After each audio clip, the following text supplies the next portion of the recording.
Everyone, कसे आहात तुम्ही सर्वजण. Welcome back to our blog. So रुद्राने तर तुम्हाला सांगितलंच असेल की आम्ही कुठे निघालो आहोत. आम्ही फिरायला निघालेलो आहोत आणि श्यामबाबाचं दर्शन करायला निघालेलो आहोत. बट श्यामबाबाचं मंदिर पुण्यामध्ये कुठे आहे ते तुम्हाला माहीत आहे का? तर ते मंदिर आहे खडकीमध्ये आणि सर्व धर्मस्थळ आहे.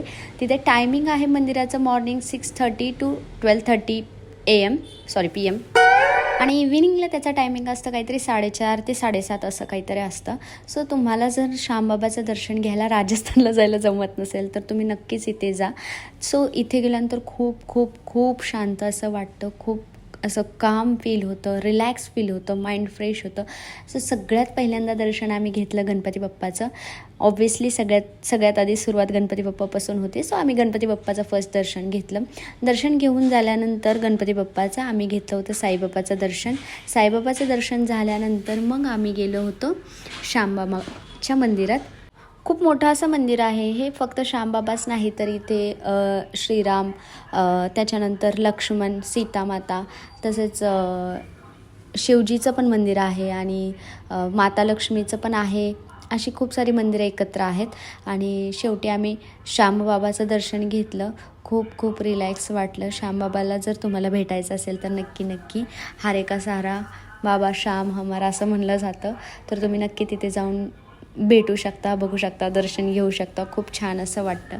सगळ्यात मेन आणि महत्त्वाचं म्हणजे काय आहे की मंदिर खूप मोठं आहे आणि इतकं रिलॅक्स वाटतं तिथे. खूप खूप जास्त रिलॅक्स वाटतं. खूप शांतता फील होते.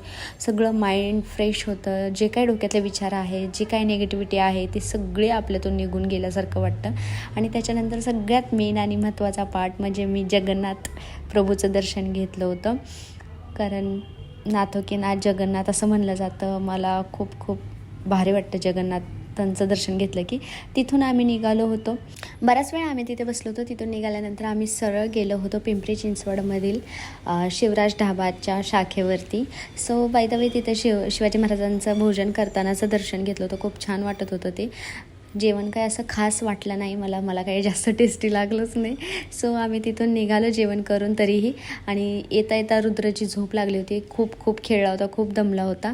आणि त्याच्यानंतर आम्ही गेलो होतो स्वामी समर्थांचं दर्शन करायला. ऑब्व्हियसली गुरुवार आहे आणि स्वामींचं दर्शन घेणार नाही असं कधी होणारच नाही.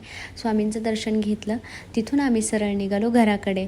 आणि घरी आल्यानंतर खूप जास्त आराम केला होता. खूप दमलो होतो, खूप फिरलो होतो. त्यामुळे आम्ही घरी येऊन सगळ्यांनीच आराम केला. Okay, bye. भेटूया पुढच्या ब्लॉगमध्ये. Bye. Thank you so much for watching. Like, share आणि सबस्क्राईब करायला विसरू नका. थँक्यू.